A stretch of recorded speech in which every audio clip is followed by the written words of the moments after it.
భారత రాష్ట్రపతి భారతదేశం పార్లమెంటరీ తరహా ప్రభుత్వం. ఈ పార్లమెంటరీ తరహా ప్రభుత్వంలో రాష్ట్రపతి రాజ్యాంగ నేత అయితే ప్రభుత్వ అధినేత ప్రధానమంత్రి అవుతారు. అయితే ఈ ప్రధానమంత్రికి ఉన్నటువంటి అధికారాలు విధుల్ని మన భారత రాజ్యాంగంలో వివరించడం జరిగింది. అయితే ప్రధానమంత్రికి వాస్తవంగా భారత పార్లమెంటరీ వ్యవస్థలో వాస్తవమైనటువంటి కార్యనిర్వహణ అధికారాలు కలిగినటువంటి వ్యక్తి ప్రధానమంత్రి. ప్రధానమంత్రికి పార్లమెంటుకు సంబంధించినటువంటి నాయకుడిగా ప్రధానమంత్రి మొత్తం కార్యనిర్వహణ శాఖకు సంబంధించినటువంటి మొత్తం వ్యవహారాల్ని చూసేటువంటి బాధ్యత ప్రధానమంత్రికి ఉంది. ప్రధానమంత్రి ఈ పద్ధతిని బ్రిటన్ పార్లమెంటరీ తరహా సిస్టాన్ని మన భారత రాజ్యాంగంలోకి అనువదించుకోవడం జరిగింది. అదేవిధంగా పార్లమెంటరీ వ్యవహారాల పద్ధతిని అనుసరించి బ్రిటన్లో ఏ విధంగా ప్రధానమంత్రి వాస్తవమైనటువంటి కార్యనిర్వహణ అధికారాలు కలిగి ఉన్నాడో అదేవిధంగా మన భారతదేశంలో కూడా ప్రధానమంత్రి అదే రకమైనటువంటి కార్యనిర్వహణ అధికారాలు కలిగి ఉన్నాడు. అదేవిధంగా కేంద్ర స్థాయిలో కేంద్ర ప్రభుత్వంలో మొత్తం అధికారాలన్నీ కూడా ప్రధానమంత్రి పేరు ప్రధానమంత్రి ఆయన కన్సర్న్లోనే జరగడం జరుగుతుంది. అదేవిధంగా పార్లమెంటుకు సంబంధించినటువంటి ముఖ్యమైనటువంటి నాయకుడిగా దేశానికి జాతి నాయకుడిగా ఒక దేశ ప్రజల్ని మొత్తం ఉద్దేశించి ప్రసంగించేటువంటి నాయకుడిగా మన ప్రధానమంత్రి ఉంటాడు. అదేవిధంగా ప్రధానమంత్రికి సంబంధించినటువంటి ఇది ఒకటి భారత రాజ్యాంగంలో కొన్ని ప్రధానమంత్రికి సంబంధించినటువంటి ముఖ్యమైనటువంటి అధికారాలను చూద్దాం. 74 క్లాజ్ 1 ప్రకారం ప్రధానమంత్రి రాష్ట్రపతి కేంద్ర ప్రభుత్వ నిర్వహణ సహాయకుడిగా ఉంటాడని తెలియజేయడం జరుగుతుంది. ప్రధానమంత్రి 74 క్లాజ్ 1 ప్రకారం ప్రధానమంత్రి రాష్ట్రపతి కేంద్ర ప్రభుత్వ నిర్వహణ సహాయకుడిగా ఉంటాడు అనేటువంటి విషయం తెలియజేయడం జరుగుతుంది. అదేవిధంగా ఇంకొక అధికరణం 75 క్లాజ్ 1 ప్రకారం ప్రధానమంత్రిని రాష్ట్రపతి నియమిస్తాడు అనేటువంటి ఈ ప్రకరణ తెలియడం జరుగుతుంది. 74(1) ఏమో ప్రధానమంత్రిని రాష్ట్రపతి కేంద్ర ప్రభుత్వ నిర్వహణ సహాయకుడిగా నియమిస్తాడనేటువంటి విషయం తెలియజేయడం జరుగుతుంది. అదేవిధంగా 75 క్లాజ్ 1 అనేటువంటిది ప్రధానమంత్రి రాష్ట్రపతిని నియమిస్తాడు అనేటువంటి విషయాల్ని ఇది భారత రాజ్యాంగంలో అధికరణంలో తెలియజేయడం జరుగుతుంది. అయితే ఇక్కడ ప్రధానమంత్రికి సంబంధించినటువంటి అర్హతలు ప్రధానమంత్రికి ఉండాల్సినటువంటి అర్హతలు లోక్సభ సభ్యుడిగా లేదా రాజ్యసభ సభ్యుడిగా ఉండాల్సినటువంటి అర్హత కలిగినటువంటి అవసరం ఉంది. ఇది లోక్సభ సభ్యునికి అదేవిధంగా రాజ్యసభ సభ్యుడికి ఏ రకమైనటువంటి అర్హతలు కలిగి ఉంటాయో అది ఉండాల్సినటువంటి అవసరం ఉంది. ఒకవేళ లోక్సభ కానీ రాజ్యసభ సభ్యుడు కానప్పటికీ కూడా ప్రధానమంత్రి కావడానికి మనకు అవకాశాలు ఉన్నాయి. ఆయన ప్రధానమంత్రి అయిన 6 నెలలలోపు మన ప్రధానమంత్రి ఏదన్నా ఒక లోక్సభ కానీ రాజ్యసభ నుంచి ఎన్నుకునేటువంటి అవకాశం మన భారత రాజ్యాంగం కల్పించింది. అదేవిధంగా భారత రాజ్యాంగం శాసనశాఖ అదేవిధంగా కార్యనిర్వహణ శాఖలపైన ఈ 2 శాఖలపైన ప్రధానమంత్రి యొక్క ప్రభావం స్పష్టంగా గోచరిస్తుంది. అదేవిధంగా ఇక్కడ మొత్తం కూడా కేంద్ర ప్రభుత్వానికి సంబంధించినటువంటి కేంద్ర మంత్రి మండలి కౌన్సిల్స్ ఆఫ్ మినిస్టర్స్కి నాయకుడిగా ఉంటూ ఆ కౌన్సిల్స్ ఆఫ్ మినిస్టర్స్కి నిర్వహించేటువంటి సమావేశాలకు అధ్యక్షుడిగా అదేవిధంగా ఈ మంత్రి మండలికి సంబంధించినటువంటి ముఖ్యులలో ఒకడుగా ప్రధానమంత్రి ఉండి మొత్తం కూడా కేంద్ర ప్రభుత్వ వ్యవహారాలని మొత్తం దేశీయ అంతర్జాతీయ స్థాయిల్లో మన దేశ ఖ్యాతిని పెంపొందించడంలో ప్రధానమంత్రి యొక్క పాత్ర చాలా కీలకంగా ఉంటుంది. అదేవిధంగా కార్యనిర్వహణ శాఖ అధిపతిగా మొత్తం కూడా పార్లమెంట్ చేసినటువంటి అన్ని అంశాలని కూడా ఒక కింది స్థాయి వరకు అమలు జరిగేటువంటి బాధ్యతను కూడా ఈయన ప్రధానమంత్రికి ఉండడం జరుగుతుంది. ఇక్కడ మనం కొన్ని ప్రధానమంత్రికి సంబంధించినటువంటి కొన్ని ముఖ్యమైనటువంటి ఇన్సిడెంట్స్ మనకున్నాయి. ఒకటి 1979లో మొరార్జీ దేశాయ్ నాయకత్వంలో జనతా ప్రభుత్వం పడిపోయినప్పుడు నీలం సంజీవరెడ్డి ఆనాటి రాష్ట్రపతి సంకీర్ణ పార్టీల నాయకుడైనటువంటి చరణ్ సింగ్ని ప్రధానమంత్రిగా నియమించి నెల రోజుల్లో సభ విశ్వాసం పొందమని కోరాడు. ఈ విధంగా తన విచక్షణ అధికారాన్ని రాష్ట్రపతి సందర్భంలో మొదటిసారిగా వినియోగించారు. అయితే ఇవి మనం ఎందుకు చెప్పుకుంటున్నామంటే ప్రధానమంత్రి ఒకవేళ మరణించిన, లేకపోతే ప్రధానమంత్రి కొన్ని సందర్భాల్లో రాజీనామాలు చేసేటువంటి అధికారాలు సంబంధించినటువంటి విషయాల గురించి మనకు తెలుసుకోవాల్సినటువంటి అవసరం ఉంది. తర్వాత కొన్ని సందర్భాల్లో ప్రధానమంత్రి మరణించినటువంటి సందర్భంలో వెంటనే ఆ పదవికి అభ్యర్థిని లభ్యం కాని సందర్భంలో, అంటే వెంటనే ఆ ప్రధానమంత్రి చనిపోయినప్పుడు ఒక అభ్యర్థి దొరకకపోతే ఆ రాష్ట్రపతి ప్రధానమంత్రి నియామకంలో స్వయంగా నిర్ణయాలు తీసుకునేటువంటి అధికారము రాష్ట్రపతికి ఉంది. ఉదాహరణకు 1984లో శ్రీమతి ఇందిరాగాంధీ హత్యకు గురైనప్పుడు ఇది ఆనాటి రాష్ట్రపతి జ్ఞాని జైల్ సింగ్ రాజీవ్ గాంధీని ప్రధానమంత్రిగా నియమించడం జరిగింది. అంటే ఇలాంటి సంఘటనలు కూడా ప్రధానమంత్రి చనిపోయినప్పుడు నియమించేటువంటి అధికారం ఉంది. అయితే 1980 సంవత్సరంలో ఢిల్లీ హైకోర్టు ఒక తీర్పునిచ్చింది. ఈ యొక్క హైకోర్టులో ఏంది, ప్రధానమంత్రి ఎన్నుకునేటువంటి విషయంలో ఒక జడ్జిమెంట్స్ని ఇచ్చింది. ఒక వ్యక్తి ప్రధానమంత్రి నియామకానికి ముందే తన మెజార్టీని నిరూపించుకునేటువంటి అవసరం లేదు. రాష్ట్రపతి మొదట అతని ప్రధానమంత్రిగా నియమించవచ్చును. అతనికి సహేతుకమైనటువంటి గడువునిచ్చి లోక్సభలో తన మెజార్టీని నిరూపించుకోమని రాష్ట్రపతి అతన్ని కోరవచ్చు. అంటే ఈ రాష్ట్రపతి ఇది 1980లో ఢిల్లీ హైకోర్టు ఇచ్చినటువంటి కోర్టు తీర్పు ఏంటంటే, ఒక ప్రధానమంత్రి నియమించాల్సినటువంటి ఫస్టే మెజార్టీ నిరూపించాల్సినటువంటి అవసరం లేదు. తను కొంత టైం ఇచ్చి కొన్ని సమయం ఇచ్చి ఆ సమయంలోపు మెజార్టీ నిరూపించుకోమనేటువంటి అవకాశం అది ప్రధానమంత్రి నియమించిన తర్వాత చేసుకున్నటువంటి అవకాశం ఉంది.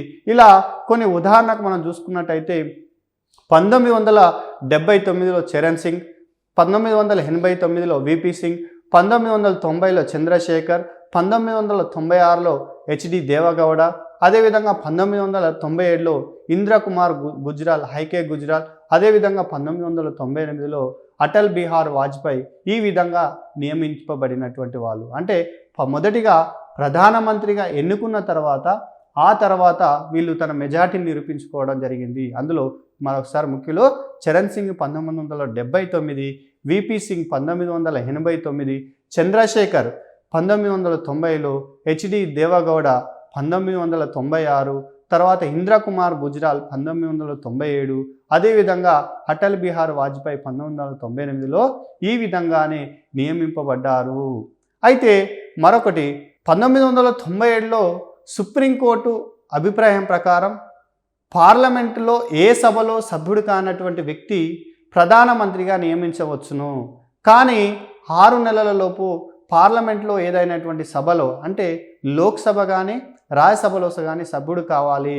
లేనిచో అతను ఆ పదవిని కోల్పోతాడు. అంటే లోక్సభలో కానీ రాజ్యసభలో కానీ 6 నెలల్లోపు ఒక సభ్యుడు కావాలి. లేనిచో ఒకవేళ ప్రధానమంత్రిగా నియమించినప్పటికీ కూడా తన ప్రధానమంత్రి పదవిని కోల్పోతాడు అని చెప్పడం జరిగింది.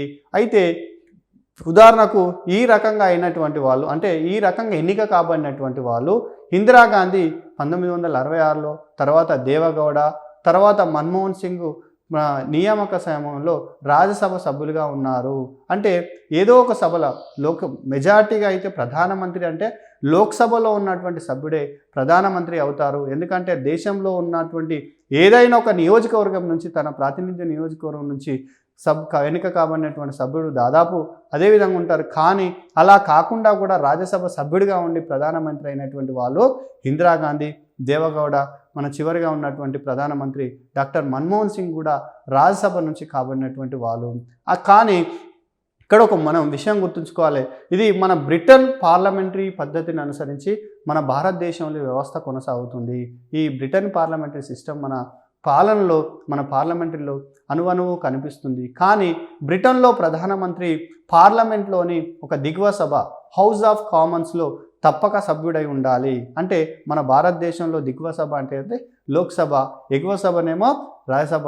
అదే ఈ దిగువ సభలో ఖచ్చితంగా ఇది సభ్యుడు కావాల్సినటువంటి అవసరం బ్రిటన్లో ఉంది. కానీ భారతదేశంలో ఏదన్నా లోక్సభలో కానీ రాజ్యసభలో కానీ సభ్యుడు అయితే సరిపోతుంది అనేటువంటి విషయాల్ని మన రాజ్యాంగంలో పొందుపరచడం జరిగింది.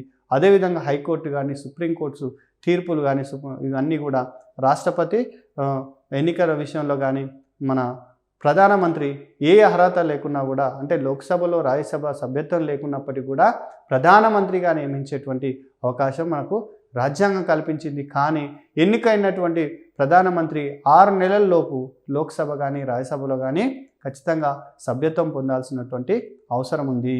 అయితే ఇప్పుడు మనకు ప్రధానమంత్రికి ఉన్నటువంటి కొన్ని ముఖ్యమైనటువంటి అధికారాలు.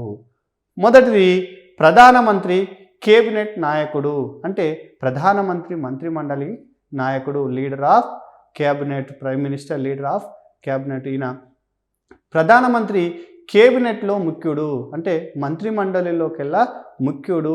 ఈయన మంత్రిమండలి నిర్వహించేటువంటి సమావేశాలకు ఎజెండాను నిర్ణయించడం జరుగుతుంది.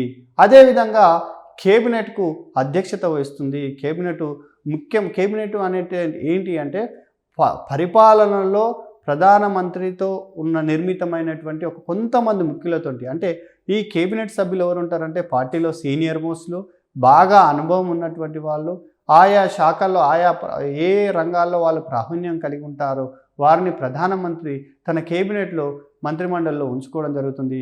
కాబట్టి ఈ కేబినెట్కు ప్రధానమంత్రి అధ్యక్షతన ఈ కేబినెట్ సమావేశం జరుగుతుంది. అదేవిధంగా ఈ కేబినెట్లో ఏ విషయాలు చర్చించాలి అంటే ఎజెండాకు సంబంధించినటువంటి విషయాలను చర్చించేటువంటి దాంట్లో కూడా ప్రధానమంత్రి ఎజెండాను రూపొందించడం కూడా ప్రధానమంత్రి కీలకమైనటువంటి పాత్ర పోషించడం జరుగుతుంది. అదేవిధంగా ఈ కేబినెట్లో ఉన్నటువంటి మంత్రులందరూ కూడా ప్రధానమంత్రికి బాధ్యత వహిస్తారు. అంటే ఈ మంత్రులందరూ కూడా ప్రైమ్ మినిస్టర్కు రెస్పాన్సిబిలిటీగా ఒక బాధ్యతగా ఉండడం జరుగుతుంది. కాబట్టి ఈ కేబినెట్కు నాయకుడిగా ప్రధానమంత్రి వ్యవహరిస్తాడు. ఇది ఒక పాయింట్. తర్వాత ప్రధానమంత్రి మెజార్టీ పార్టీ నాయకుడు, prime minister majority party leader. ఇది ప్రధానమంత్రి ఏదైతే లోక్సభకు సంబంధించినటువంటి ఎన్నికల్లో ఏ పార్టీ అయితే మెజార్టీగా స్థానాలు గెలుపొందుతుందో ఆ మెజార్టీగా గెలుపొందినటువంటి ఆ సీనియర్ పార్టీ నాయకుడిని లేదా ఆ పార్టీ అభ్యర్థిని పిలిపించి రాష్ట్రపతి ప్రధానమంత్రిగా నిరూపించుకోవడానికి మీ అభ్యర్థిని డిసైడ్ చేసుకోమని చెప్పి రాష్ట్రపతి చెప్పడం జరుగుతుంది. అయితే ఏ పార్టీ అయితే మెజార్టీ స్థానాలు, లోక్సభ స్థానాలు, ఎంపీ స్థానాలు గెలుస్తుందో ఆ గెలిచినటువంటి ఆ పార్టీకి సంబంధించినటువంటి నాయకుడిని, ఆ పార్టీ సూచించినటువంటి వ్యక్తిని ప్రధానమంత్రిగా నియమించడం జరుగుతుంది. ఈయన మెజార్టీ పార్టీ నాయకుడే ప్రధానమంత్రిగా ఉండడం జరుగుతుంది. తర్వాత ప్రధానమంత్రి పార్లమెంట్ నాయకుడు, prime minister leader of the parliament. ఈ పార్లమెంటుకు ప్రైమ్ మినిస్టరు నాయకుడిగా ఉండడం జరుగుతుంది. ఎందుకంటే ప్రతిపక్షాలు, అన్ని పక్షాలు, అధికార పక్షం, ఇతర సభ్యులు అడిగేటువంటి అన్నిటిని కూడా మొత్తం కూడా ఈయన బాధ్యతల్లో, ఈయన కనుసన్నల్లో ప్రధానమంత్రి యొక్క ఆధ్వర్యంలో చేయడం జరుగుతుంది. ప్రధానమంత్రి ఈ పార్లమెంటుకు నాయకుడిగా ఉండి పార్లమెంటును నడిపించడంలో ప్రధానమంత్రి యొక్క పాత్ర చాలా కీలకంగా ఉంటుంది. ప్రధానమంత్రి పార్లమెంటుకు నాయకుడిగా ఉండి ముందు పార్లమెంట్లో జరిగేటువంటి విషయాల పైన ముందు చర్చించుకునే సభ్యులకు ఆయా బాధ్యతలను అప్పచెప్పడంలో కూడా ప్రధానమంత్రి బాధ్యత వహించడం జరుగుతుంది. కాబట్టి ఈయన ప్రధానమంత్రి ఒక పార్లమెంట్లో ప్రసంగించినట్టయితే ఈ దేశానికి మొత్తం కూడా ఒక ప్రభుత్వమే ప్రసంగిస్తున్నట్టు, ప్రభుత్వమే మాట్లాడినటువంటి విధంగా ప్రధానమంత్రి ఉంటుంది. ప్రధానమంత్రి పార్లమెంట్లో మాట్లాడేటువంటి మాటలు కానీ, పార్లమెంట్లో వ్యవహరించేటువంటి తీరుపై మొత్తం కూడా దేశంలో దాని యొక్క ప్రభావం ఉంటుంది. తర్వాత ప్రధానమంత్రి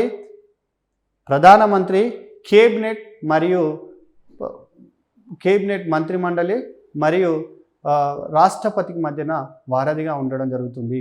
అయితే ప్రధానమంత్రి కేబినెట్కు, తర్వాత మంత్రిమండలికి మధ్యన, అదేవిధంగా రాష్ట్రపతి మధ్యన వారధిగా వ్యవహరించడం జరుగుతుంది. అంటే కేబినెట్కు ముఖ్యమైనటువంటి నాయకుడు ప్రధానమంత్రి.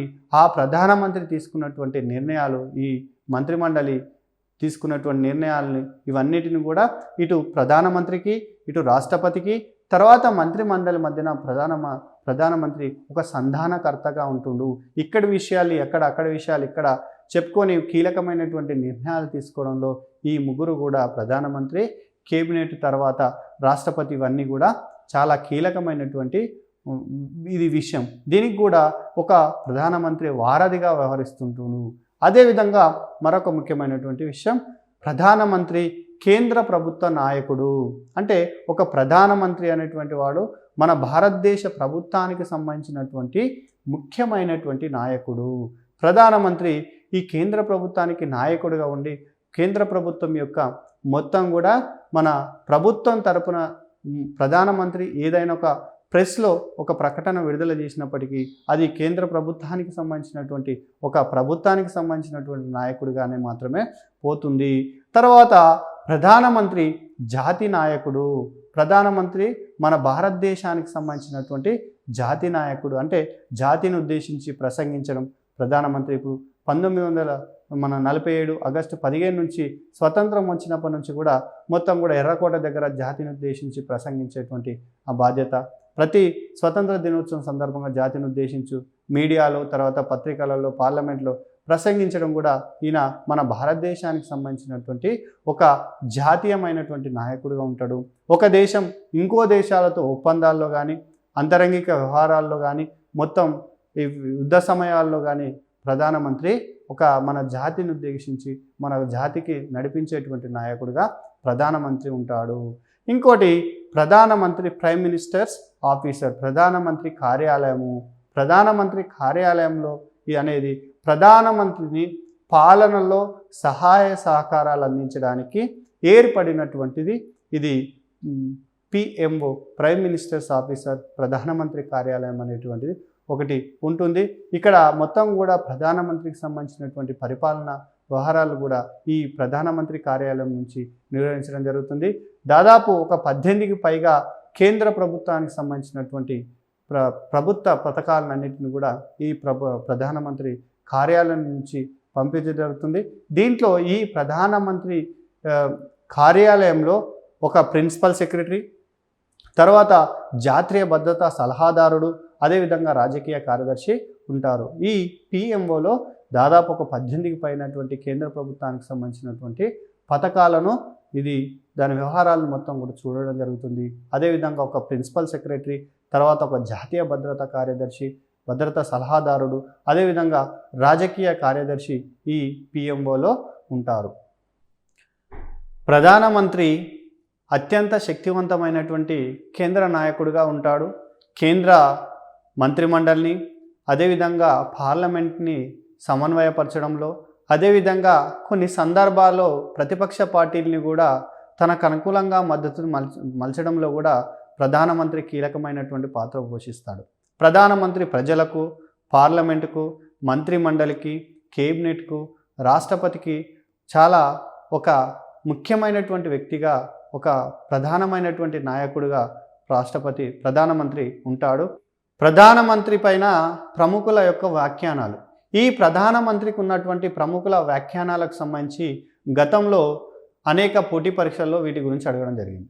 ఓన్లీ ఇండియన్ పాలిటీ, ఈ భారత రాజ్యాంగానికి సంబంధించినటువంటి కాకుండా జనరల్ స్టడీస్ పేపర్లో కూడా ఈ యొక్క కామెంట్స్ను, ఈ వ్యాఖ్యానాల గురించి కూడా ఈ పోటీ పరీక్షలు ఇవ్వడం జరిగింది. అయితే లార్డ్ మోర్లే అనేటువంటి ఒక రాజనీతి శాస్త్రజ్ఞుడు, ఈయన ప్రధానమంత్రి మంత్రుల్లో ప్రథముడు, అదేవిధంగా ప్రధానమంత్రిని కేంద్ర మంత్రిమండలికి అనేటువంటి ప్రాకారానికి మూలస్తంభం అని చెప్పి లార్డ్ మోర్లే వ్యాఖ్యానించడం జరిగింది. ప్రధానమంత్రి మంత్రిమండలిలో ప్రథముడు, అంటే ముఖ్యమైనటువంటి వాడు. అదేవిధంగా ప్రధానమంత్రి కేంద్ర మంత్రిమండలి అనేటువంటి ప్రాకారానికి మూలస్తంభము అని చెప్పి లార్డ్ మోర్లే అనేటువంటి పండితుడు వ్యాఖ్యానించడం జరిగింది. తర్వాత హైవర్ జెన్నింగ్స్, ఈ హైవర్ జెన్నింగ్ చెప్పినటువంటి ఈ పాయింట్ చాలా ముఖ్యమైనటువంటి పాయింట్. అయితే ప్రధానమంత్రి సూర్యుడైతే ఆ సూర్యుడు చుట్టూ తిరిగేటువంటి గ్రహాలే మంత్రులు అని హైవర్ జెన్నింగ్స్ అనేటువంటి ఈ రాజనీతి తత్వవేత్త చెప్పడం జరిగింది. అంటే ఈయన ప్రధానమంత్రిని ఈ ఖగోళంలో ఉన్నటువంటి సూర్యమండలంతో ఈ సూర్యుడు చుట్టూ గ్రహాలు ఏ విధంగా తిరుగుతున్నాయో ఆ తిరిగేటువంటి ఇప్పుడు ఆ గ్రహాలను మంత్రులతో పోల్చడం, ఆ సూర్యుడిని ప్రధానమంత్రితో పోల్చడం జరిగింది. అంటే ప్రజాస్వామ్యంలో, పార్లమెంటరీ ప్రభుత్వంలో ప్రధానమంత్రి యొక్క ప్రాముఖ్యత సూర్యుడితో హైవర్ జెన్నింగ్స్ అనేటువంటి పండితుడు వ్యాఖ్యానించడం జరిగింది. ఇది చాలా ముఖ్యమైనటువంటిది. అంటే ప్రధానమంత్రి సూర్యుడైతే ఆ సూర్యుడు చుట్టూ తిరిగేటువంటి గ్రహాలే మంత్రులు అని చెప్పి హైవర్ జెన్నింగ్స్ వ్యాఖ్యానించడం జరిగింది. తర్వాత మేరియట్ అనేటువంటి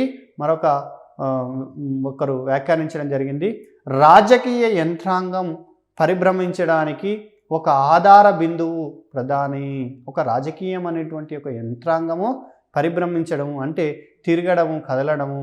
ఆ తిరగడానికి ఈయన ఒక ఆధార బిందువు అనేటువంటి వారు ప్రధానమంత్రి. అంటే మెయిన్ రోల్ అనేటువంటి ఒక ఈ రాజకీయ యంత్రాంగం నడవాలంటే ప్రధానమంత్రి ఒక ముఖ్యమైనటువంటి పాత్ర పోషిస్తాడు అంటే అని చెప్పడం ఎవరో మేరియట్ అనేటువంటి పండితుడు చెప్పడం జరిగింది.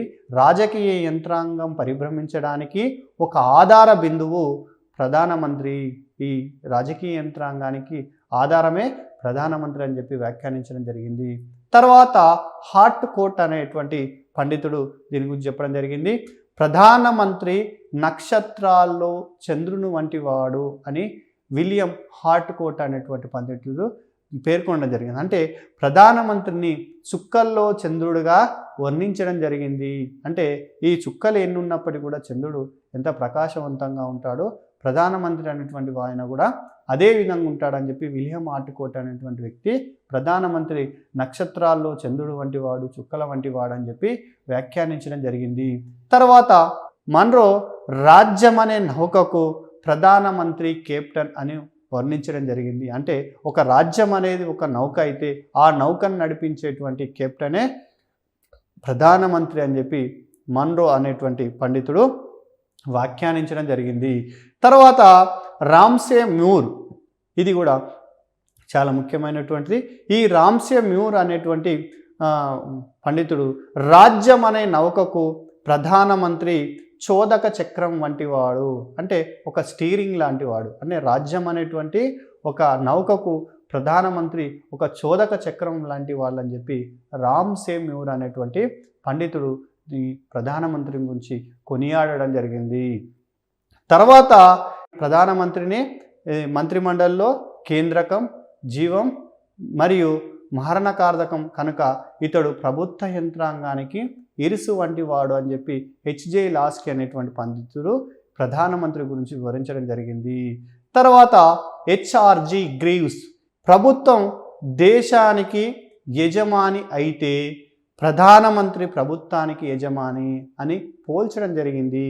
అయితే ప్రభుత్వం దేశానికి యజమాని అయితే ప్రధానమంత్రి ప్రభుత్వానికి యజమాని అని చెప్పి పోల్చడం జరిగింది. ఇది హెచ్ఆర్జి గ్రీవ్స్ ప్రభుత్వం దేశానికి యజమాని అయితే ప్రధానమంత్రి ప్రభుత్వానికి యజమాని అని చెప్పి చెప్పడం జరిగింది.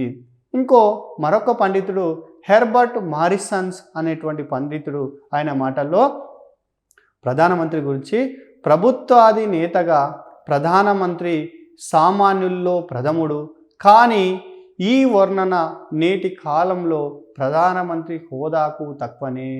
అంటే ఈయన ప్రధానమంత్రి ప్రభుత్వాధినేతగా ప్రధానమంత్రి ఒక సామాన్యమైనటువంటి వ్యక్తుడు, సామాన్యుల్లో ప్రథముడు, కానీ ఈ వర్ణన నేటి కాలంలో ప్రధానమంత్రి హోదాకు చాలా తక్కువనే. అంటే ప్రధానమంత్రిని ఎంత వర్ణించినప్పటికీ కూడా తక్కువ అనేటువంటి భావాన్ని చెప్పడం జరిగింది. మరొకసారి హెర్బర్ట్ మారిసన్ ప్రభుత్వాధినేతగా ప్రధానమంత్రి సామాన్యుల్లో ప్రథముడు, కానీ ఈ వర్ణన నేటి కాలంలో ప్రధానమంత్రి హోదాకు తక్కువే. తర్వాత డాక్టర్ బిఆర్ అంబేద్కర్ గారు ఈయన ఒక కామెంట్ చేయడం జరిగింది. ఈయన భారత ప్రధానమంత్రి అమెరికా అధ్యక్షునితో పోలిస్తే ప్రధానమంత్రి సరైనటువంటి పోలిక అవుతుంది, కానీ రాష్ట్రపతి కాదు అని చెప్పి చెప్పడం జరుగుతుంది. అంటే భారత ప్రధానమంత్రి అమెరికా అధ్యక్షునితో పోలిస్తే ప్రధానమంత్రి సరైనటువంటి పోలిక ఉంటుంది, కానీ రాష్ట్రపతి కాదు అని చెప్పి డాక్టర్ బిఆర్ అంబేద్కర్ గారు చెప్పడం జరిగింది. ఈ ప్రధానమంత్రికి సంబంధించినటువంటి వ్యాఖ్యానాల గురించి ఖచ్చితంగా మన గతంలో ప్రశ్నలు అడగడం జరిగింది. ఈ ప్రధానమంత్రిని పోల్చినటువంటి ప్రధానమంత్రి గురించి వర్ణించినటువంటి వారు, ప్రధానమంత్రి గురించి వ్యాఖ్యానించినటువంటి వారు చెప్పినటువంటి విషయాలు, వాటిని పేర్లు బాగా గుర్తుంచుకోవాల్సినటువంటి అవసరం ఉంది. తర్వాత నేటి వరకు, అంటే నాటి నుండి నేటి వరకు పండిత్ జవహర్లాల్ నెహ్రూ గారి నుంచి మొదలుకుంటే నరేంద్ర మోడీ గారి వరకు భారతదేశాన్ని పరిపాలించినటువంటి ప్రధానమంత్రులు వాళ్ళు ముఖ్యమైనటువంటి వారికి ఉన్నటువంటి ప్రత్యేకతల గురించి తెలుసుకుందాం. అయితే ప్రధానమంత్రులు వారికి ఉన్నటువంటి ప్రత్యేకతల గురించి గతంలో జనరల్ స్టడీస్లో ఇవాళ గ్రూప్ 1 ఒక్కటి కాకుండా ప్రతి పోటీ పరీక్షల్లో వాళ్ళు ఇచ్చినటువంటి నినాదాలు కానీ, వాళ్ళు అనుసరించినటువంటి విధానం కానీ, పద్ధతులు కానీ, పాలసీలు కానీ మనకు ఏ ప్రధానమంత్రి కాలంలో చేసిరు అనేటువంటి ప్రశ్నలు కూడా మనకు రావడం జరిగింది. అయితే మన భారతదేశాన్ని పరిపాలించినటువంటి ఈ ప్రధానమంత్రుల గురించి వారికి ఉన్నటువంటి ప్రత్యేకత గురించి తెలుసుకుందాము. అయితే భారతదేశానికి సంబంధించినటువంటి మొట్టమొదటి ప్రధానమంత్రి పండిత్ జవహర్లాల్ నెహ్రూ గారు.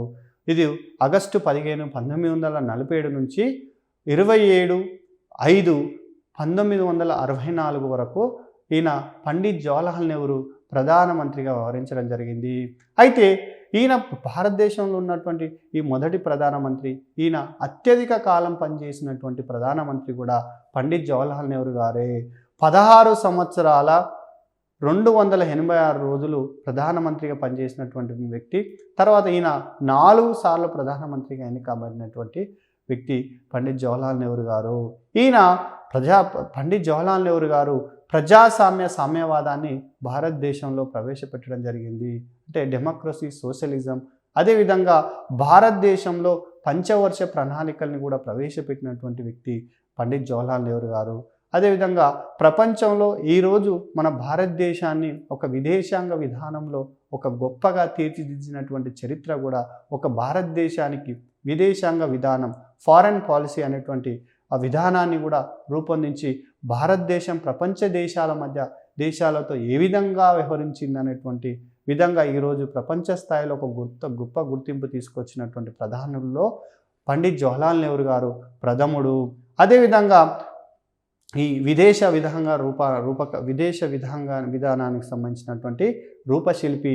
ఇంకోటి పండిత్ జవహర్లాల్ గారు ప్రవేశపెట్టినటువంటి ముఖ్యమైనటువంటి విషయాల్లో పంచశీల సిద్ధాంతం. పంచశీల ఇది 1954లో భారతదేశం, చైనా మధ్యన జరిగినటువంటి ఒప్పందం. అంటే ఒక దేశం మన చైనా, భారత్ పరస్పర సహకరించుకోవాలని చెప్పి ఒక 5 సూత్రాలతోటి ఈ పంచశీల సూత్రాన్ని ప్రవేశపెట్టడం జరిగింది. ఇది చైనా అప్పటి ప్రధాని చౌ ఎన్లాయ్, అదేవిధంగా అప్పుడు మన భారతదేశ ప్రధాని నెహ్రూ గారు ఇద్దరి మధ్యన జరిగినటువంటి ఒప్పందం. ఇది కూడా చాలా ముఖ్యమైనటువంటి ఒప్పందం, ఈ పంచశీల సిద్ధాంతం. అదేవిధంగా పండిత్ జవహర్లాల్ నెహ్రూ గారు అలీన విధానం, అంటే నాన్ అలిగ్మెంట్ మూమెంట్, అంటే ఎందులో లీనం కాకుండా ఉండడము అలీనం అంటే ప్రపంచం కూడా రెండో ప్రపంచ యుద్ధం తర్వాత ఇటు అమెరికా పెట్టుబడిదారు విధానం, అదేవిధంగా రష్యా, యుఎస్ఎస్ఆర్, సోవియట్ రష్యా సామ్యవాద విధానం, కమ్యూనిస్టు విధానం వైపు వెళ్లకుండా, ఈ 2 వ్యవస్థల వైపు వెళ్లకుండా నూతనంగా స్వతంత్రం పొందినటువంటి దేశాలు, తృతీయ ప్రపంచ రాజ్యాలు, థర్డ్ వరల్డ్ కంట్రీస్ అన్నిటిని కూడా ఇటు అమెరికా కూటంలో కానీ ఇటు రష్యా కూటంలో కాకుండా మనమంతా కూడా తటస్థంగా ఉండాలి అని చెప్పి పండిత్ జవహర్లాల్ నెహ్రూ గారు అలీన విధానం, అంటే నాన్ అలిగ్మెంట్ మూమెంట్లో మన ముఖ్యులలో పండిత్ జవహర్లాల్ నెహ్రూ గారు కూడా ఒకరు. అదేవిధంగా ఈయన 1955లో భారతరత్న అవార్డు పొందినటువంటి మొట్టమొదటి ప్రధానమంత్రి పండిత్ జవహర్లాల్ నెహ్రూ గారు. ఈయన ఎర్రకోట పైన అత్యధిక సార్లు జెండా ఎగరవేసినటువంటి ప్రధానమంత్రిగా, ఈయన పదవిలో మరణించినటువంటి ప్రధానమంత్రి పండిత్ జవహర్లాల్ నెహ్రూ గారు. పండిత్ జవహర్లాల్ నెహ్రూ గారు మన భారతదేశ ఖ్యాతిని ఒక ప్రపంచ స్థాయిలో గుర్తింపు తెచ్చిన దానిలో మొదటి వ్యక్తిగా మనం చెప్పుకోవచ్చు. తర్వాత గుల్జార్ లాల్ నందా తాత్కాలిక ప్రధానిగా ఒక 2 సార్లు తాత్కాలిక ప్రధానిగా ఈయన చేయడం జరిగింది. అయితే ఈయనకు మరణాంతరం, అంటే చనిపోయిన తర్వాత భారతరత్న అవార్డును భారత ప్రభుత్వం ఈయనకు ప్రకటించింది. తర్వాత ఇంకో ప్రధాని లాల్ బహదూర్ శాస్త్రి. ఈ లాల్ బహదూర్ శాస్త్రి 9/6/1964 నుండి 11/1/1966 వరకు ప్రధానమంత్రిగా వ్యవహరించారు. ఈయన జై జవాన్ జై కిసాన్ అనేటువంటి నినాదాన్ని ఇచ్చాడు. అంటే రైతులకు ప్రాధాన్యత ఇస్తూ, అదేవిధంగా జవాన్ను కీర్తిస్తూ ఈయన నినాదాన్ని ఇవ్వడం జరిగింది. ఇది చాలా ప్రాముఖ్యత సంతరించుకున్నటువంటి నినాదం.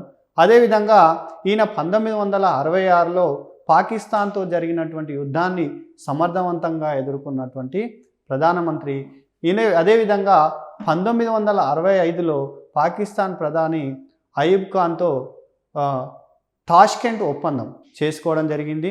అదేవిధంగా ఈ తాష్కెంట్ ఒప్పందానంతరం ఈయన విదేశీ పర్యటనలో మరణించినటువంటి ప్రధానమంత్రిగా లాల్ బహదూర్ శాస్త్రిని చెప్పడం జరుగుతుంది. తర్వాత ఇందిరాగాంధీ ఈమె భారతరత్న అవార్డు పొందినటువంటి తొలి మహిళగా ఈమె ప్రాధాన్యత ఉంది. అదేవిధంగా అత్యధిక కాలం ప్రధానిగా పనిచేసినటువంటి రెండో వ్యక్తి ఇందిరాగాంధీ. అదేవిధంగా మొదటిసారి మధ్యంతర ఎన్నికల్ని 1971లో ఈమె పీరియడ్లోనే ఎన్నికలు జరగడం. అదేవిధంగా 14 బ్యాంకుల్ని జాతీయం చేయడం. ఈరోజు మనకున్నటువంటి 1969లో ఆర్థిక మాన్యం గ్రేట్ డిప్రెషన్ వచ్చినటువంటి సమయంలో బ్యాంకులన్నింటిని కూడా 14 బ్యాంకులన్నింటిని కూడా నేషనలైజ్ చేసి జాతీయం చేసినటువంటి ఘన చరిత్ర ఇందిరాగాంధీకి ఉంది. అదేవిధంగా ఈమె 1970లో రాజభరణాల రద్దును చేసినటువంటిది. అదేవిధంగా ఆర్థిక శాఖకు వ్యవహరించినటువంటి మొదటి మహిళగా ప్రధానమంత్రి ఇందిరాగాంధీకి ఉండడం జరిగింది. ఇవి ముఖ్యమైనటువంటి అత్యధిక కాలం పనిచేసినటువంటి రెండో వ్యక్తి ఇందిరాగాంధీ. అదేవిధంగా మొదటిసారిగా మధ్యంతర ఎన్నికల్ని ప్రవేశపెట్టినటువంటి మొదటి ప్రధానమంత్రి కూడా ఈమెనే. భారతరత్న అవార్డు పొందినటువంటి తొలి మహిళ కూడా ఈమెనే. 14 బ్యాంకుల్ని జాతీయం చేసినటువంటి ఘనత 1969లో ఈమెకే ఉంది. అదేవిధంగా 1970లో రాజాభరణాల రద్దు కూడా, అదేవిధంగా ఆర్థిక శాఖ నిర్వహించినటువంటి మొదటి మహిళగా ఇందిరాగాంధీకి ప్రాధాన్యత ఉంది. మొరార్జీ దేశాయ్ 24 మార్చి 1977 నుంచి 28/7/1999 వరకు మొరార్జీ దేశాయ్ ప్రధానమంత్రిగా పనిచేసినటువంటి ఆయన. ఈయన భారతదేశంలో తొలి కాంగ్రెసేతర ప్రధానమంత్రి, అంటే కాంగ్రెస్ పార్టీకి సంబంధించినటువంటి వ్యక్తి కానటువంటి వ్యక్తి మొరార్జీ దేశాయ్ మొదటివాడు. ఈయన తొలి కాంగ్రెసేతర ప్రధానమంత్రి. ఈయన మొరార్జీ దేశాయ్ కాలంలోనే నిరంతర ప్రణాళికలు ప్రవేశపెట్టడం జరిగింది. ఇంకోటి, కేంద్ర ప్రభుత్వ ఉద్యోగాల్లో ఓబీసీ రిజర్వేషన్స్ కావాలని మండల్ కమిషన్ను నియమించినటువంటి ప్రధానమంత్రి కూడా మొరార్జీ దేశాయే. చరణ్ సింగ్ తర్వాత జగ్జీవన్ రావు ఇద్దరు ఉప ప్రధానులు ఈయన కాలంలోనే ఉండడం జరిగింది. చరణ్ సింగ్ అండ్ జగ్జీవన్ రావులు ఇద్దరు ఉప ప్రధానులుగా మొరార్జీ దేశాయ్ పాలన కాలంలో ఉండడం జరిగింది. తర్వాత ఈయనకు పాకిస్తాన్ అనేటువంటి బిరుదును ఈయనకు పాకిస్తాన్ ప్రభుత్వం ఇచ్చినటువంటి బిరుదు పాకిస్తాన్. తర్వాత చరణ్ సింగ్ పార్లమెంటును ఎదుర్కోకుండానే రాజీనామా చేసినటువంటి ప్రధానమంత్రి ఈ చరణ్ సింగ్ గారు. అదేవిధంగా ఈయనకు చరణ్ సింగ్కు రైతు బాంధవుడు అనేటువంటి పేరు చరణ్ సింగ్ గారికి ఉండడం జరిగింది. ఈయన పార్లమెంట్ సమావేశాలని హాజరు కాకుండానే, పార్లమెంట్లో ఫేస్ చేయకుండానే ఈయన రాజీనామా చేసినటువంటి ప్రధానమంత్రి చరణ్ సింగ్. ఈయనకు రైతు బాంధవుడు అనేటువంటి పేరు చరణ్ సింగ్ ప్రధానమంత్రికి ఉంది. తర్వాత రాజీవ్ గాంధీ ప్రధానమంత్రి. ఈ రాజీవ్ గాంధీ ప్రధానమంత్రి భారతదేశంలో సాంకేతిక విప్లవానికి పునాదిగా ఈయన చెప్పొచ్చు. అంటే సాంకేతిక విప్లవానికి బాటలు వేసినటువంటి ప్రధానమంత్రి మన రాజీవ్ గాంధీ గారు. అదేవిధంగా శ్యామ్ పిట్రోడాతో కలిసి ఐటీ రెవల్యూషన్ అంటే ఇన్ఫర్మేషన్ టెక్నాలజీని డెవలప్మెంట్ చేయడం కోసం రాజీవ్ గాంధీ గారు ప్రణాళికలు తీసుకోవడం జరిగింది. 1986లో ఒక నూతన విద్యా విధానాన్ని రాజీవ్ గాంధీ గారు రూపొందించడం జరిగింది. అదేవిధంగా ఓటు హక్కును 21 సంవత్సరాల నుంచి ఉన్నటువంటి ఓటు హక్కును 18 సంవత్సరాలకు కుదించినటువంటి ప్రధానమంత్రిగా రాజీవ్ గాంధీకి పేరుంది. అదేవిధంగా పార్టీ ఫిరాయింపుల నిరోధక చట్టం. ఈ పార్టీ ఫిరాయింపుల చట్టం అంటే ఒక పార్టీలో గెలిచి ఇంకో పార్టీ అది ఫిరాయించినప్పుడు దాన్ని నివారిస్తూ పార్టీ ఫిరాయింపుల చట్టాన్ని కూడా రూపొందించినటువంటి ప్రధానమంత్రి రాజీవ్ గాంధీ. అదేవిధంగా బికారి హటావో అనేటువంటి నినాదాన్ని ఇచ్చినటువంటి ప్రధానమంత్రి. ఇది గతంలో కూడా ఈ అంశాలని పోటీ పరీక్షల్లో కూడా రావడం జరిగింది. తర్వాత విపి సింగ్ అవిశ్వాస తీర్మానం ద్వారా అధికారం కోల్పోయినటువంటి మొదటి ప్రధానమంత్రి ఎవరు? విపి సింగ్.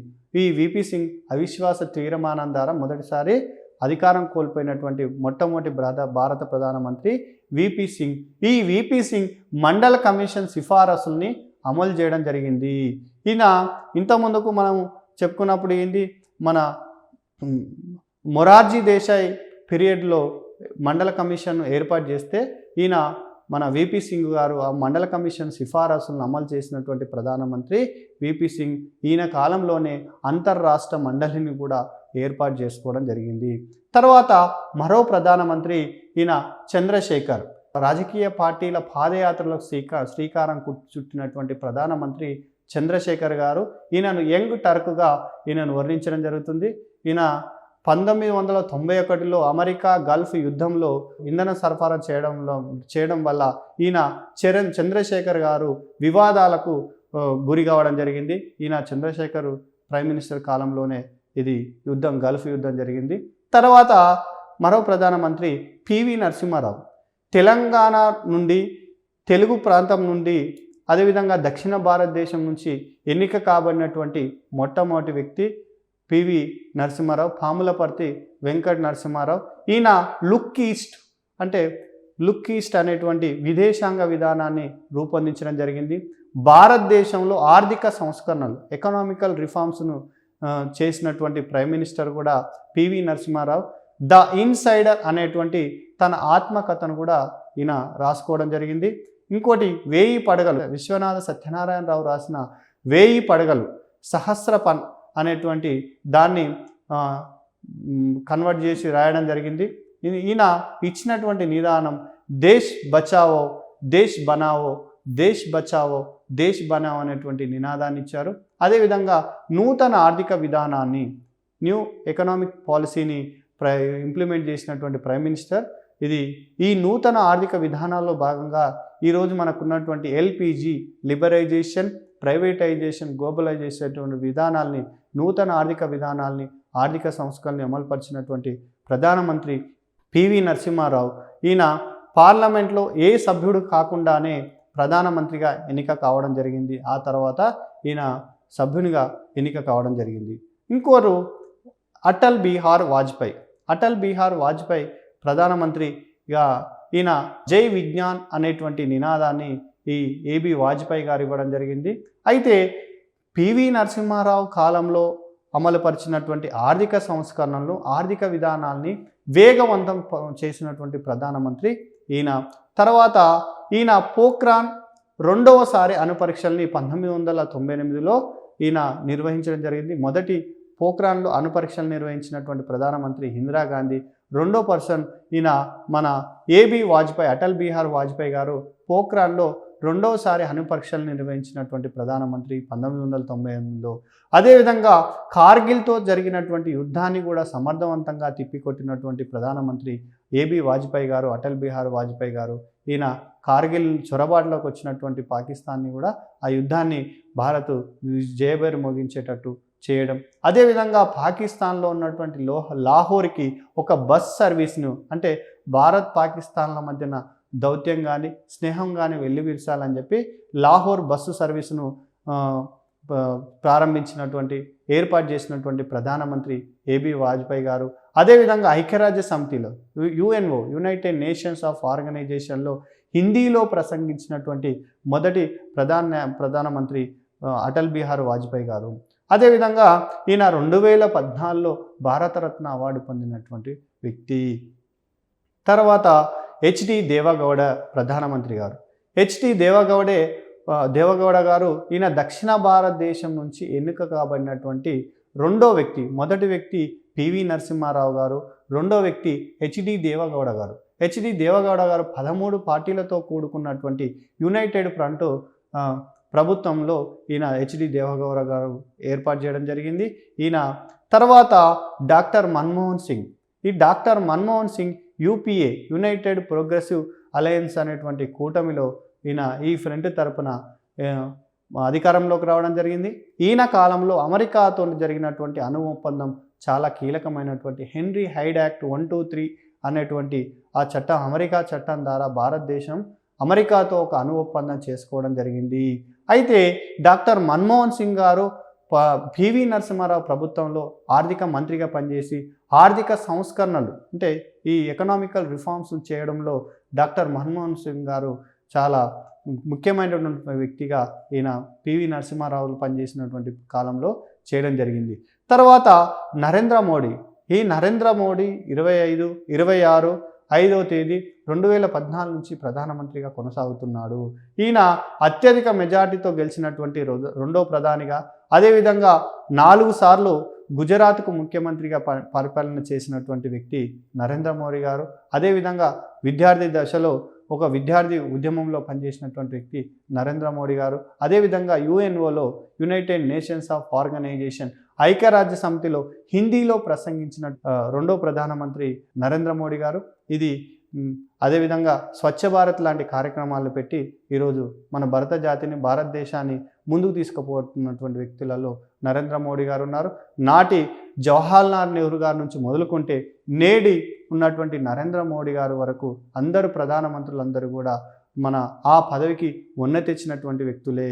ప్రధానమంత్రి ఈ పార్లమెంటరీ ప్రజాస్వామ్యంలో ఒక కీలకమైనటువంటి ఒక రాజకీయ శక్తిగా ఈ కార్యనిర్వహణ శాఖలపైన మొత్తం ఆజమాయిషి కలిగినటువంటి వ్యక్తిగా జాతికి, భారత జాతికి, దేశ ప్రజలకు, అదేవిధంగా కేబినెట్కు, మంత్రిమండలికి, తర్వాత అన్నిటికీ ప్రజలందరికీ కూడా ఒక ముఖ్యమైనటువంటి నాయకుడిగా, దేశానికి, జాతికి నాయకుడిగా ప్రధానమంత్రి వ్యవహరిస్తాడు.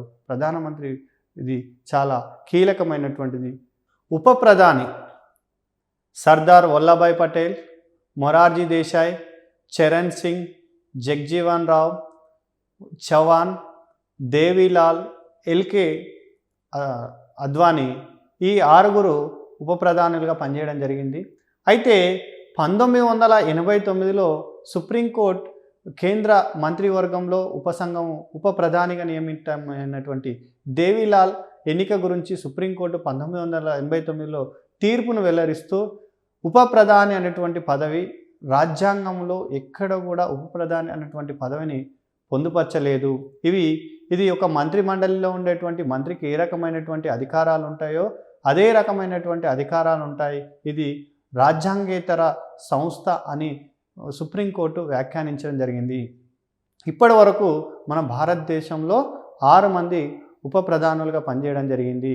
మొదటి ఉప ప్రధాని సర్దార్ వల్లభాయ్ పటేల్, అదేవిధంగా మొరార్జీ దేశాయ్, చరణ్ సింగ్, అదేవిధంగా జగ్జీవన్ రామ్, చౌహాన్, అదేవిధంగా దేవీలాల్, అదేవిధంగా ఆయన లాల్ కృష్ణ అద్వానీలో ఉప ప్రధానులుగా పనిచేయడం జరిగింది. ఇప్పుడు ప్రధానమంత్రికి సంబంధించినటువంటి కొన్ని ముఖ్యమైనటువంటి ప్రశ్నలను, ముఖ్యమైనటువంటి ప్రశ్నల్ని ఎగ్జామ్లో వచ్చేటువంటి ఆ పాయింట్ ఆఫ్ వ్యూలో వచ్చేటువంటి ప్రశ్నల్ని పరిశీలిద్దాము. ఫస్ట్ది, ఈ క్రింది వాణిలో సరైనటువంటి అంశాలు ఏవి? ఏ 75 క్లాజ్ 1 1వ అధికరణం ప్రకారం ప్రధానమంత్రిని నియమిస్తాడు. 75 క్లాజ్ 1 ప్రకారం అధికరణం ప్రకారం ప్రధానమంత్రి రాష్ట్రపతిని నియమిస్తాడు. బి, ప్రధానమంత్రి వాస్తవమైనటువంటి కార్యనిర్వహణాధికారి.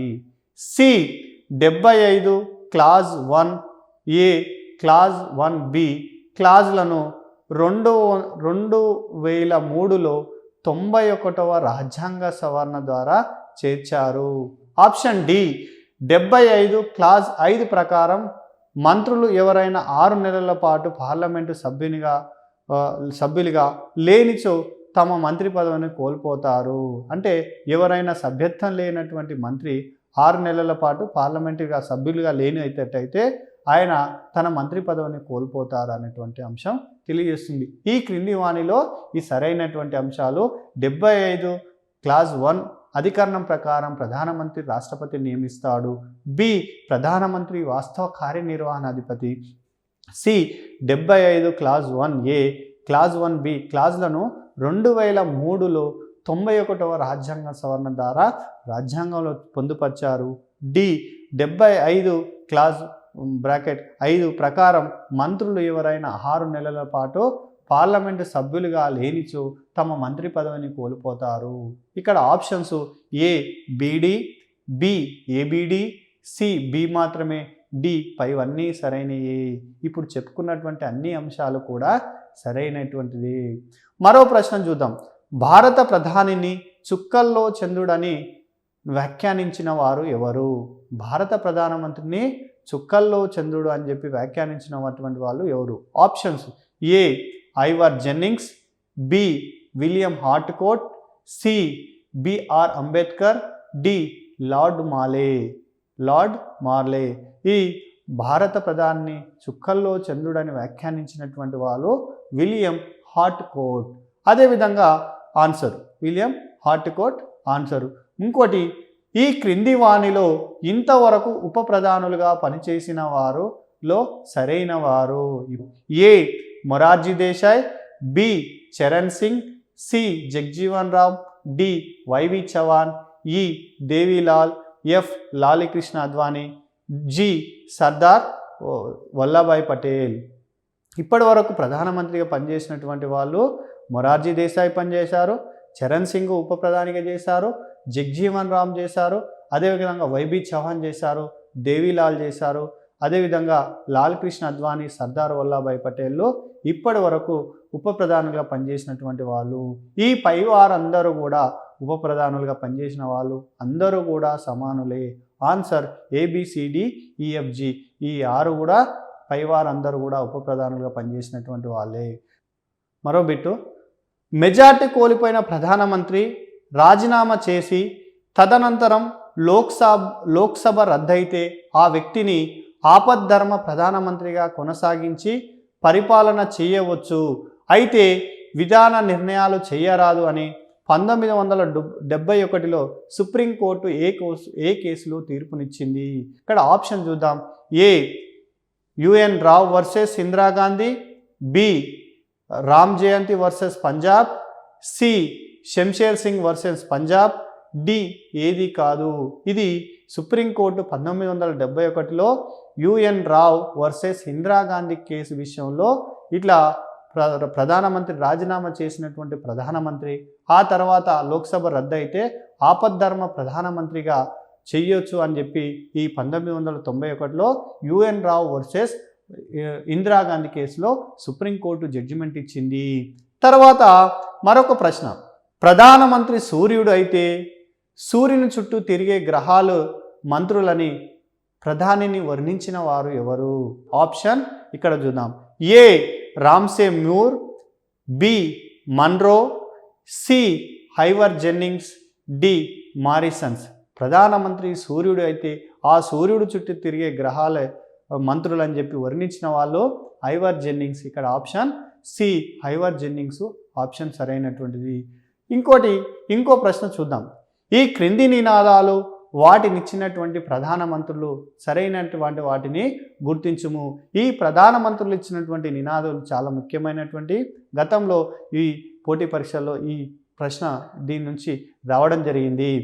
ఏ జై జవాన్ జై కిసాన్ని ఇచ్చినటువంటి వారు లాల్ బహదూర్ శాస్త్రి, బి గరీబీ హటావో అనేటువంటి నినాదాన్ని ఇచ్చినటువంటి ప్రధానమంత్రి ఇందిరాగాంధీ, సి బికారి హటావో అనేటువంటి నినాదాన్ని ఇచ్చినటువంటి ప్రధాని రాజీవ్ గాంధీ, ఇంకోటి డి దేశ్ బచావో దేశ్ బనావో అనేటువంటి నినాదాన్ని ఇచ్చినటువంటి వారు పివి నరసింహారావు, అదేవిధంగా జై విజ్ఞాన్ అనేటువంటి నినాదాన్ని ఇచ్చినటువంటి ప్రధానమంత్రి ఏబి వాజ్పేయి, అటల్ బిహారీ వాజ్పేయి. ఇక్కడ జై జవాన్ని ఎల్బి శాస్త్రి సరైనటువంటిది, గరీబీ హటావో అనేటువంటి నినాదం ఇందిరాగాంధీ సరైనటువంటిది, బికారీ హటావో అనేటువంటి నినాదం రాజీవ్ గాంధీకి సంబంధించినటువంటి సరైనది, దేశ్ బచావో దేశ్ బనావో అనేటువంటి నినాదం పివి నరసింహారావు సరైనది, జై విజ్ఞాన్ అనేటువంటి నినాదం వాజ్పేయి.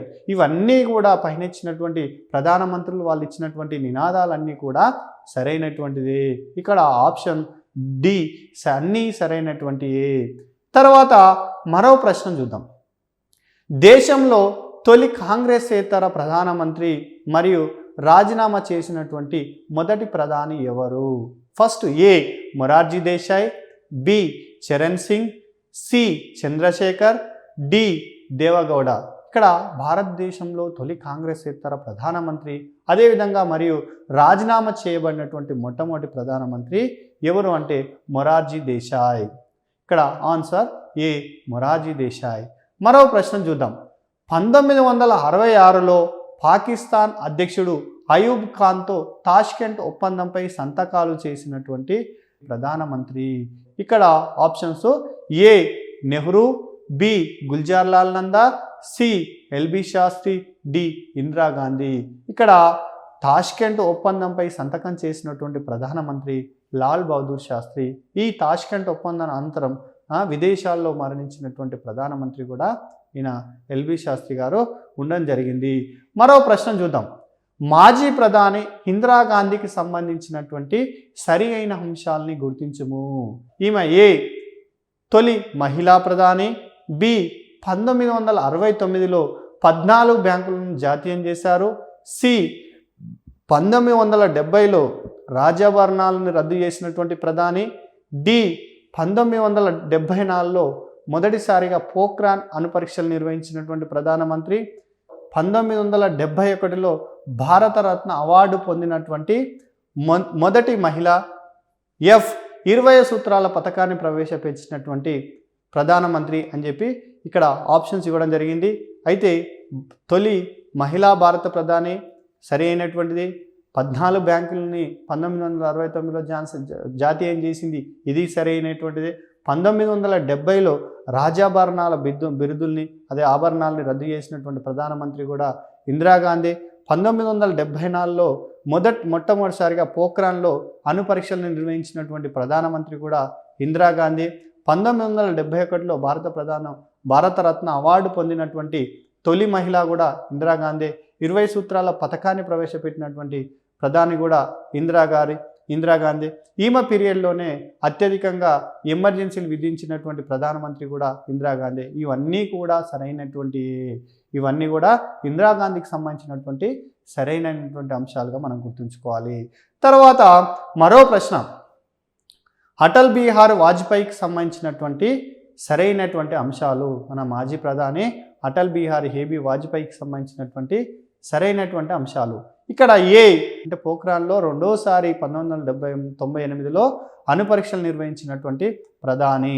తర్వాత బి లాహోర్కు భారత్ నుండి బస్ సర్వీస్ను ప్రారంభించినటువంటి ప్రధాని అటల్ బిహారీ వాజ్పేయి. తర్వాత సి ఐక్యరాజ్య సమితి యుఎన్ఓలో హిందీలో ప్రసంగించినటువంటి మొదటి ప్రధాని అటల్ బిహారీ వాజ్పేయి గారు. డి కార్గిల్ యుద్ధాన్ని విజయవంతంగా ఎదుర్కొన్నటువంటి ప్రధానమంత్రి. ఇవన్నీ కూడా సరైనటువంటి అటల్ బిహారీ వాజ్పేయికి సంబంధించినటువంటి పోఖ్రాన్లో రెండోసారి అణు పరీక్షల్ని 1998లో నిర్వహించినటువంటి ప్రధానమంత్రి ఏబి వాజ్పేయి గారు. లాహోర్కు భారత్ నుంచి పాకిస్తాన్ బస్ సర్వీసును ప్రారంభించినటువంటి ప్రధాని, అది సరైనటువంటిది. ఐక్యరాజ్య సమితిలో యుఎన్ఓలో యునైటెడ్ నేషన్స్ ఆఫ్ ఆర్గనైజేషన్లో మాట్లాడినటువంటి ప్రధాని ఆ వాజ్పేయి గారు. అదేవిధంగా కార్గిల్ యుద్ధాన్ని ఈయన కాలంలో జరిగింది. ఆ యుద్ధాన్ని విజయవంతంగా పాకిస్తాన్ దాడిని సమర్థవంతంగా తిప్పికొట్టడంలో ఈయన ముఖ్యులు. ఇది వాజ్పేయికి సంబంధించినటువంటి ఈ 4 అంశాలు కూడా డి అన్ని ఆప్షన్స్ కూడా సరైనటువంటిది. తర్వాత ఇంకో ప్రశ్న చూద్దాం.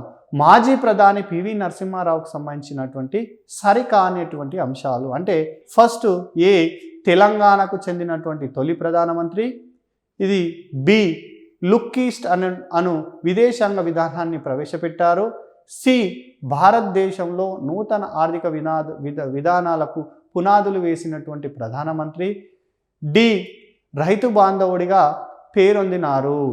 ఇది ఇక్కడ సరైనటువంటి విషయాల్ని సరికాని విషయాల్ని మనం ఒకసారి చూద్దాం.